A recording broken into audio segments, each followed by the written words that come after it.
What is going on, guys? It is your role model of the IWC Gamers Goon here today with your Monday Night Raw August 24th review. And man, does it pain me to tell you, this Raw sucked. It was terrible.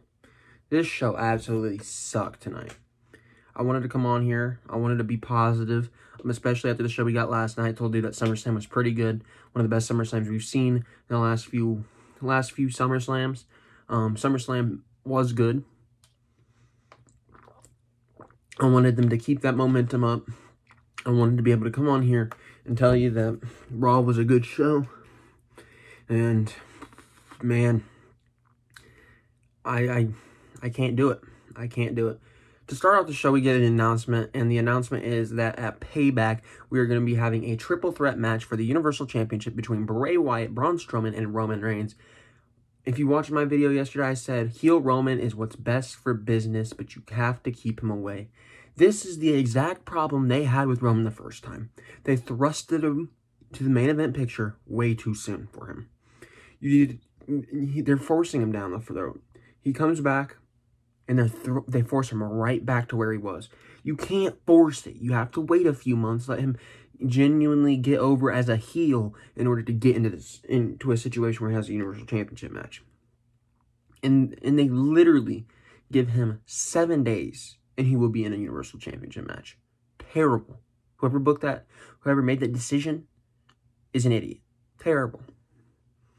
Then we get into the actual beginning of the show. Now, the beginning of the show was good. That was about the only thing that in this show was good, though. So what I'm about to go over was the one positive of the night. We had Drew McIntyre out there coming out. He asked for the thumbs up from the fans. Everyone in the Thunderdome says last night was pretty cool. He said last night was cool because Randy was my biggest challenge to date, and I still stand here as your champion. He says, Randy, do you want to know a secret?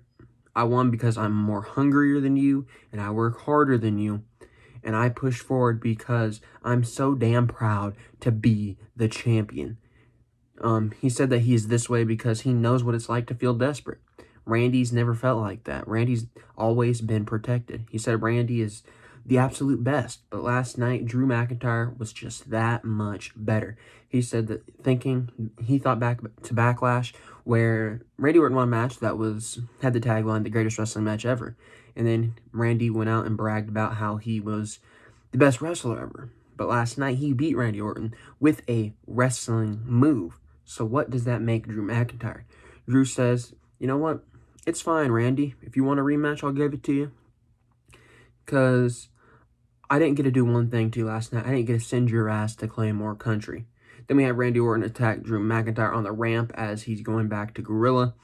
They fight throughout the back, trading punches. And then we have Randy Orton hit 2 punt kicks on Drew McIntyre. Drew McIntyre gets up off the first punt kick. The punt kick, mind you, was a move that was banned because of how brutal it was. Now Drew McIntyre is just taking 2 in a row. No-sold the first one, basically. Literally, a move that hospitalizes people in kayfabe. It was just thrown around on this show. It was just thrown around.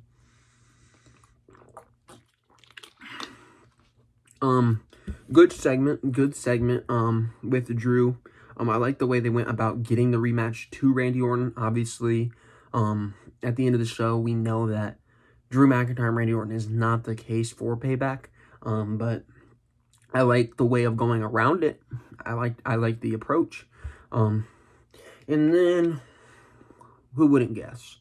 We had Nia Jax. Everything goes down once Nia Jax comes on television. Nia's in the back being interviewed about being suspended. She says that she has actually been reinstated, and all she had to do was apologize. Shayna Baszler comes up saying that everyone is counting the minutes until Nia does something stupid and gets suspended again. Shayna says that Nia is Haystack Calhoun, but at least he was good looking. Nia says, you know what, whatever. And Shayna says, you know what, welcome back. First off, I don't know why they acted like Nia Jax was suspended. She was legitimately suspended for one show. Outside of that, she's been on the shows.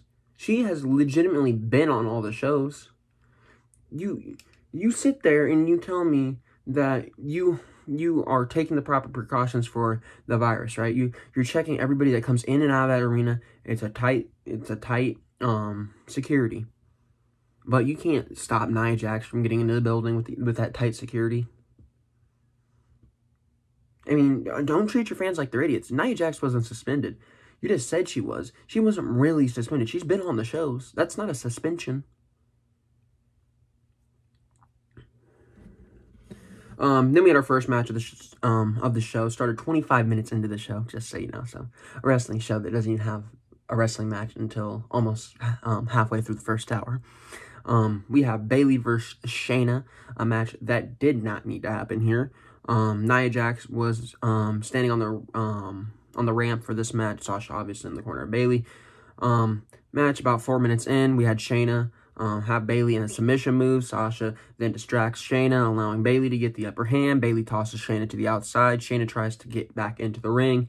Nia pulls her feet from underneath her, and Shayna wins via DQ. Nia Jax and Shayna then start brawling in the ring. They stop. They stare at Sasha Banks and Bayley, and that is going to be your payback match. Goody. Just great. Somebody that's a legit badass, Shayna Baszler, who comes in, has all the momentum in the world, should have beat Becky Lynch at WrestleMania 36. Should have beat her. They didn't do it. But she should have beat her. Shayna Baszler came in with all this momentum, being a great champion in NXT, being a legitimate star. Could have been the next Ronda Rousey that's going to elevate somebody else. And then it just all fell apart. Shayna Baszler hasn't felt the same. And you have her teaming up with one of the most... Nobody likes Nia Jax. One of the most disliked members of the women's roster, Nia Jax. That's who you put Shayna Baszler with. And Nia's not disliked for the right reasons.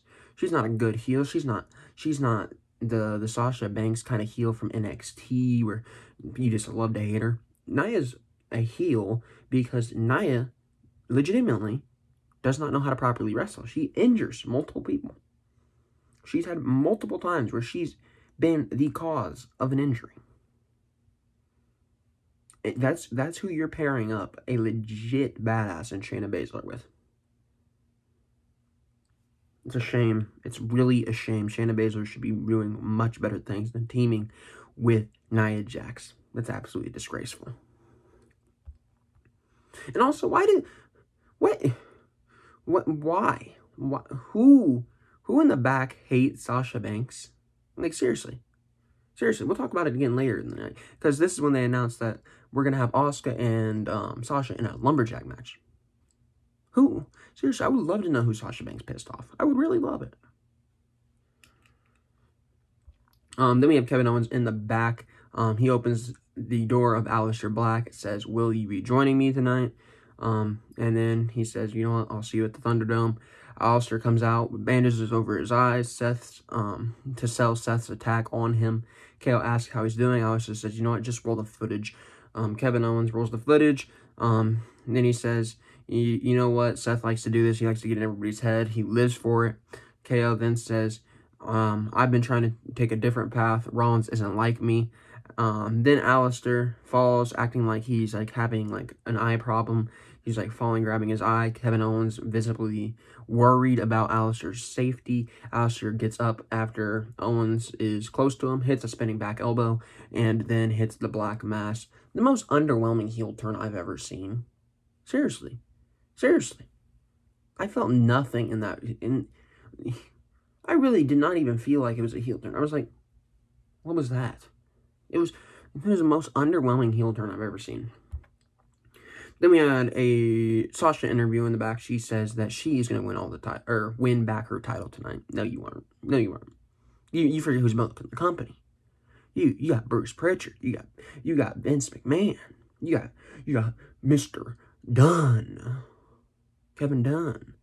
In the right-hand ear of Vince. You're not winning the title back. Are you kidding me? They hate you. I don't know why, but they do. Then we had the 24/7 championship match. We had R-Truth versus Shelton Benjamin versus Akira Tozawa versus Cedric Alexander. Why is Cedric Alexander not in a mid-card title picture? He's that good. Why is the 24/7 championship being defended in a regular match on regular TV? This championship should be stuck in just... It shouldn't even be allowed on television. It should be stuck on YouTube at most. You can't have a legitimate match with the 24/7 championship because it's a joke championship. Makes your shows look like a joke.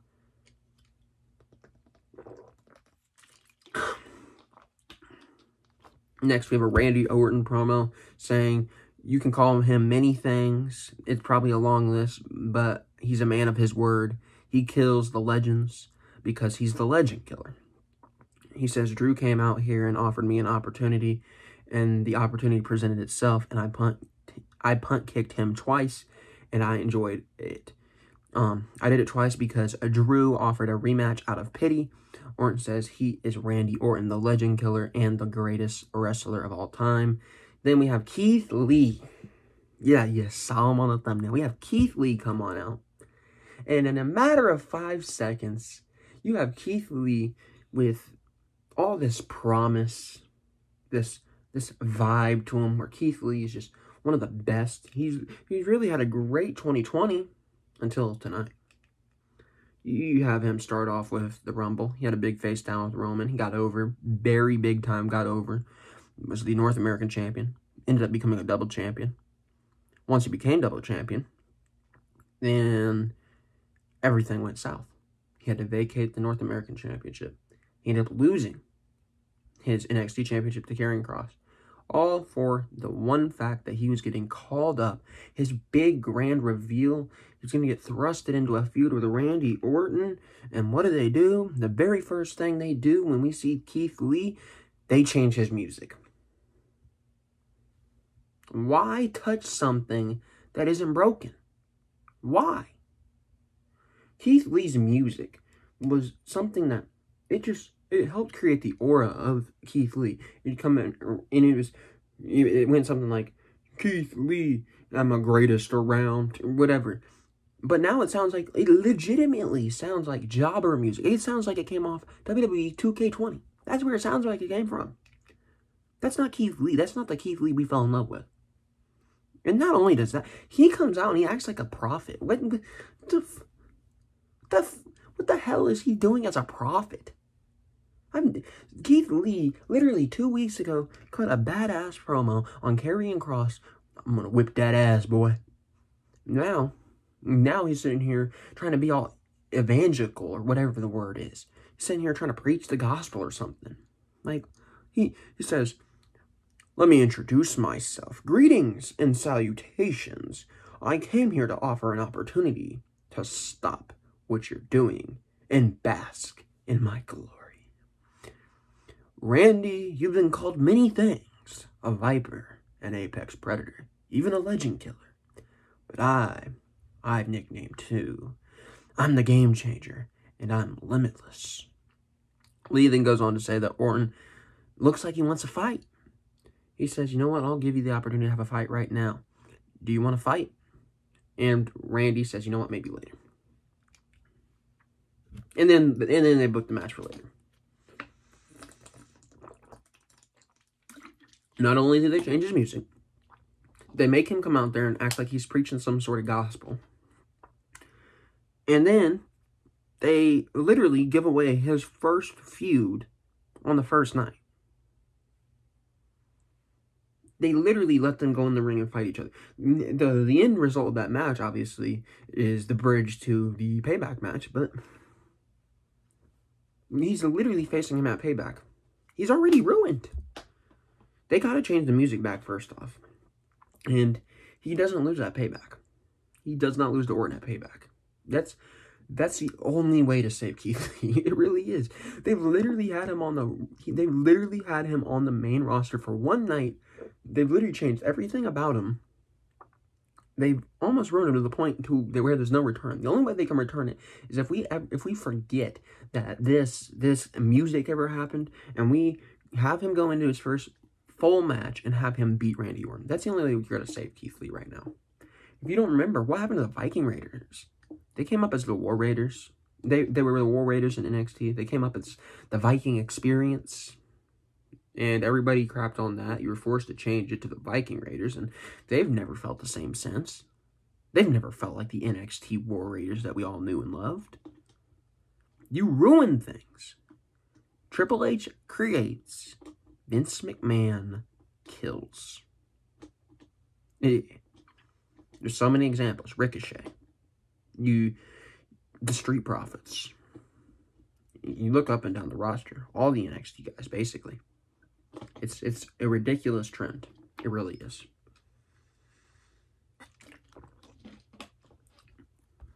Then we have Charlie Caruso in the back asking Zelina Vega if she is ready to admit that she has been the one that poisoned Montez Ford. Zelina says the video proved nothing.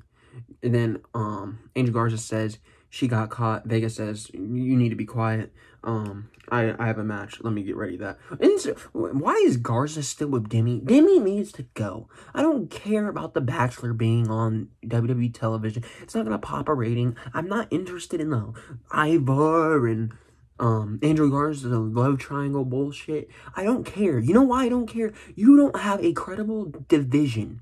You have 3 teams in your division, and one of them is credible. The Street Profits are the only credible tag team in your division. The Viking Raiders, they feel like a joke. Angel Garza and Andrade, they're a makeshift team. I'm tired of the bullshit. I'm tired of it. Bring in somebody that can build up your tag team division with the Street Profits. Get this bullshit with whatever this love triangle angle is out the door. We don't need this. We need to establish the Viking Raiders as once again being credible, and we need to establish Andrade and Garza as being credible. They're a makeshift team for now. Get over their nonsense away from each other. Make them into a real team if you want to. I don't care. But make this fucking tag team division something worthwhile. This tag team division is absolutely dead. Dead. The only 2 teams you have in this division that aren't your champions are literally feuding over the love of the Bachelorette. Think about that. Think about that. How ridiculous does that sound? They are wrestlers. They are employed to wrestle. You have these guys work their entire careers to get to one spot, and once they get to the spot, they're not even worried about the championship. They're worried about getting the girl. Really? Really? That's the... And why is Eric not saying, you know what, Ivar, we need to focus. We need to get back to the top. We need to be champ. And why is Andrade not saying, you know what, you need to focus? They don't care with their tag team division. They don't care. They're trying to put them off, and they're really trying to get rid of the tag team division. They really are. They really have nobody on Raw. They legitimately have nobody. Next, we have Shayna Baszler in the back, approached by Nia Jax. Nia Jax says, listen, I wasn't thrilled about teaming with you at Payback, but I still want those tag team titles. Shayna says, you know what, I'll help you get what you want if you just leave me alone. Shayna then slaps Nia, and we see Liv Morgan and Ruby Riott and Bianca Belair walking to the ring. So first off, to talk about the Shayna and Nia stuff, yeah, Nia, I wasn't thrilled to figure out that you were teaming with Shayna for the tag team championships. I wasn't thrilled about that. You know why? Because first off, you're a makeshift team. Second off, you're going to end up winning. And third off, you suck. And once again, why is Shayna handcuffed to Nia Jax? Why? Why? Then we go in and we have Zelina Vega with the Iconics versus Bianca Belair and the Riot Squad. The reason why the Riot Squad their first time around did not feel as special as I think they probably should have was because they were handcuffed to the same team over and over again, facing up each week, different combination of women each week.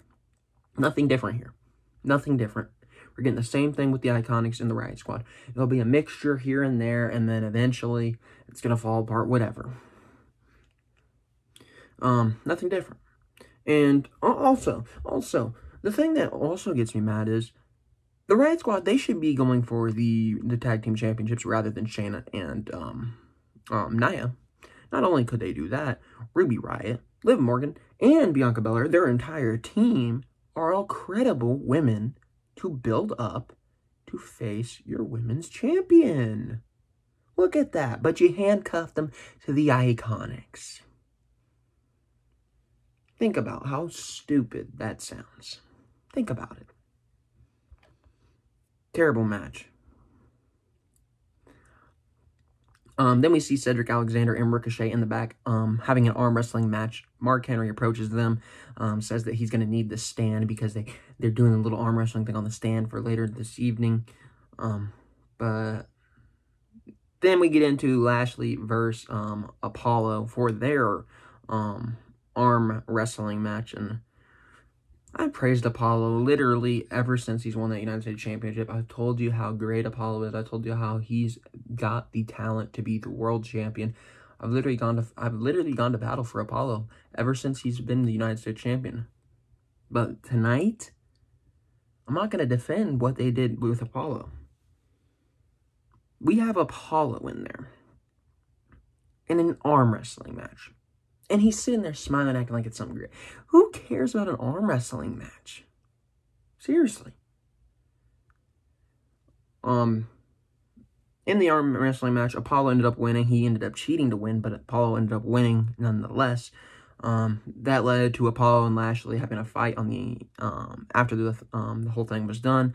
Then Apollo hits a big boot. The Hurt Business comes out and tries to attack Apollo. Apollo dips under everybody and gets away. Lashley and Apollo at Payback should have been the match at SummerSlam. This feud should be over with by now, but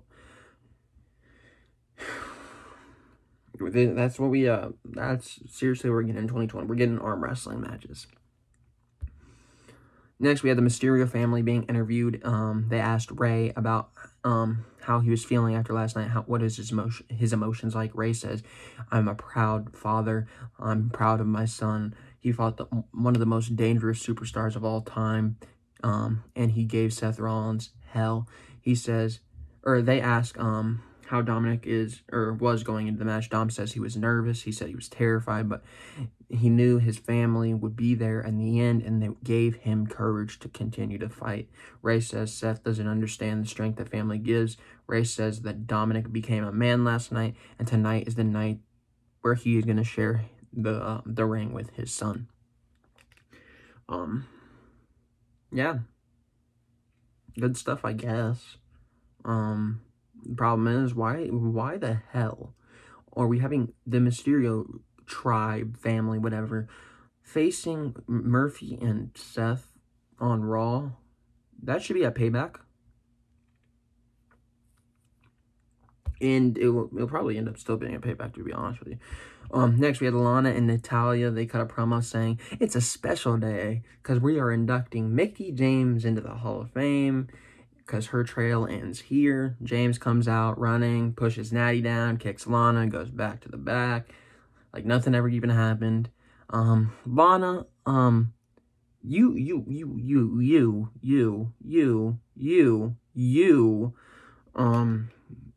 don't know what it is, but why do you think TikTok means literally anything? Literally. You ended her career. Why? Because she didn't get TikTok famous? Who cares about TikTok? You are employed to be a professional wrestler. You're not employed to be on TikTok dancing. Why don't you do your job? The one you're actually paid for, rather than a quick little hobby. Ridiculous. Next, we have Bobby Lashley. I don't even know who he's facing. Fought some loser in the Underground, ended up beating him. We had Ziggler step up. Lashley ended up beating him too. Doesn't matter. Raw Underground needs to be abolished. Get it out of here. Raw Underground is one of the worst creations. There's only one other creation that I think is worse than it, and we'll talk about it here in a little bit.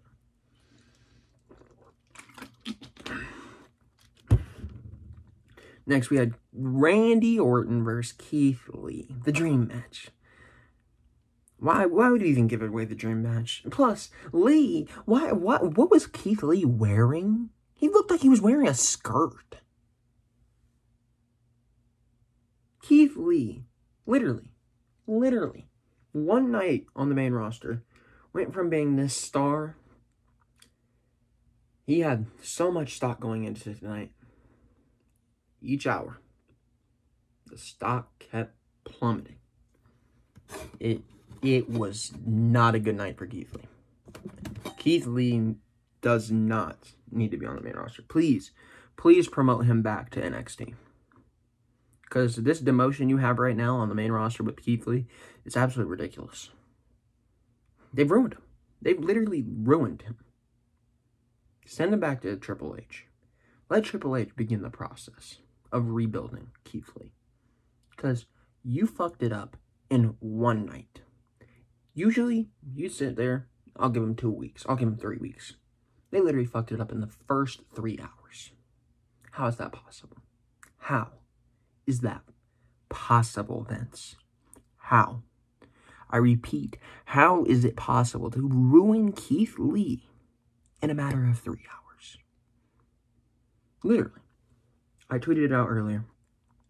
If you are an independent promotion, if you're ROH, if you're AEW, New Japan, NWA, Impact, GCW, whomever in the wrestling community, wrestling brands or whatever, doesn't matter who you are. If you want to figure out a way to ensure that somebody is gonna fail upon their debut, turn on an episode of Raw where somebody is making a debut, whether it was the Viking Raiders, whether it was Ricochet, or even if it is Keith Lee. Turn on an episode, because you'll find out real quick how to kill all the momentum they have coming into a new brand. You'll find out real quick. Take some notes. Take a pen, take a paper, jot some stuff down. You'll be able to kill them within 3 hours, just like they did here with Keith Lee.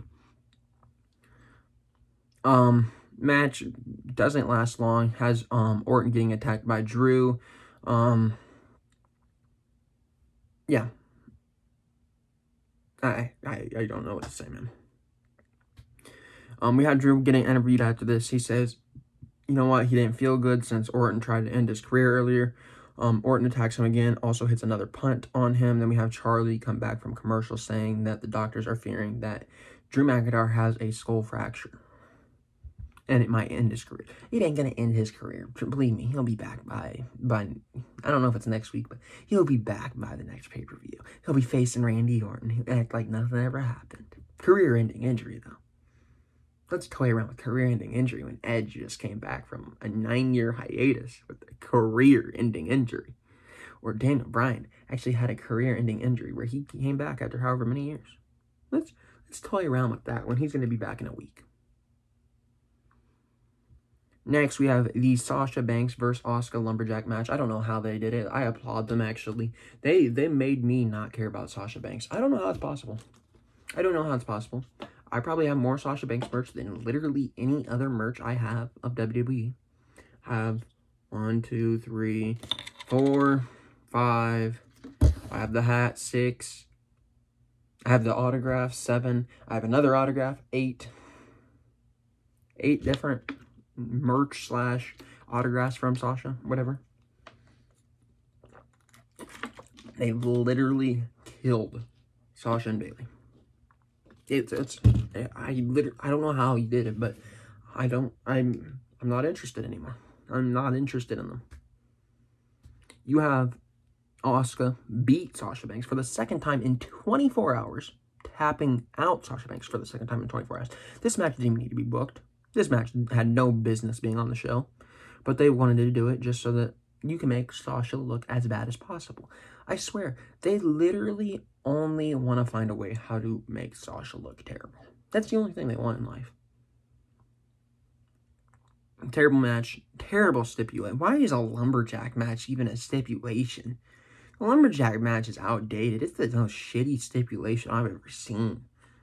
It is literally the same shit every time we see the lumberjack match, man. Just as stupid.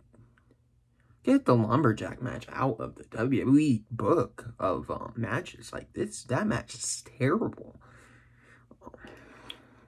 Like I said, Asuka won. Next, we were in the back. We see them moving Drew McIntyre into an ambulance to go to the hospital. They have an interview with Keith Lee asking about Drew McIntyre, saying what's going through your head. Lee says, I watched my friend lowered into an ambulance, but I know Drew's going to be okay. But Orton, I can't say the same. Why is he acting like a prophet? That's not Keith Lee. Keith Lee is a badass. He is not this, he's literally coming off like the bootleg version of Seth Rollins. That's how he's coming off. Next, we have Cedric Alexander in the Underground with Bobby Lashley. Lashley wins. What'd you expect? With the Viking Raiders end up going into a brawl with the Hurt Business. I didn't even pay attention to who won. I started watching YouTube at this point and glancing up. We had Lee for versus Orton at Payback confirmed. Lee can't lose. If he does, you might as well just... I mean, you might as well retire, honestly. Because they're not going to send you back down. And they're not going to release you. Might as well retire. Might as well just say, you know what? I'm done.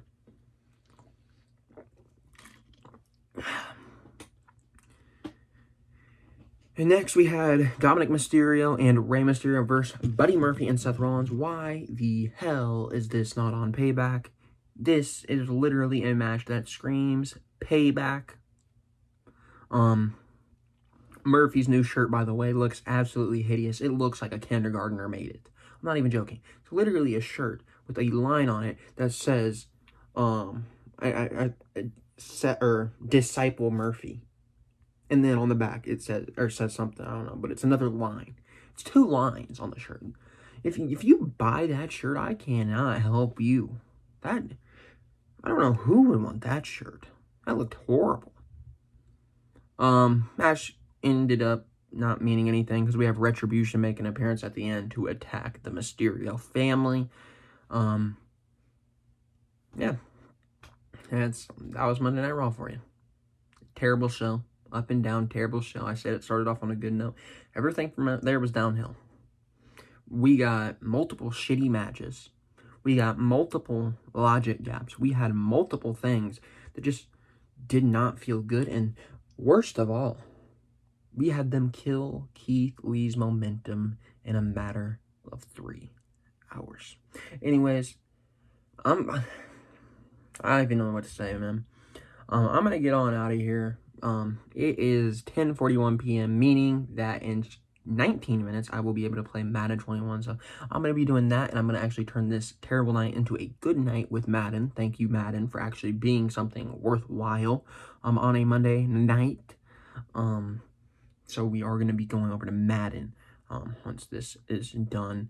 But if you guys haven't already, make sure you do go over to the SummerSlam review and the TakeOver review. Obviously, AEW is this weekend also. We had the previews going into this weekend. If you haven't watched the shows and I guess you want to hear my opinion going in, I don't know. But this week we do have AEW. I believe AEW is on Thursday this week, so it will be going up on Thursday night. Then we have SmackDown, which I will not be reviewing, but right after SmackDown, I will be joining DJ Storms to film a video that you guys will see on Saturday. Going into Payback, we're going to be going over the news and rumors heading into Payback and what we think will happen at Payback. I'm sure we are going to have a lot to talk about, especially with Keith Lee, especially with Roman Reigns. I'm sure you're going to want to go over there to DJ Storm's channel and see what we got cooking over there. And then, obviously, on my channel, I will be doing the preview of Payback. I don't know if I will be doing a review of Payback. It depends on a few things. I will be out of town for that night. I will be visiting family. So, if I'm able to watch the show, I will try to get a review out. And also, if the show's terrible, I might just hold off until when I get back to town to film a video rather than inconvenience anybody there at my family's house. Because if it's going to be a terrible product, it's not even worth it. It's really not. But anyways, I'm going to get on out of here. For right now, I've been your Walmart of the IWC telling you that this episode of Monday Night Raw was complete, hot, utter garbage.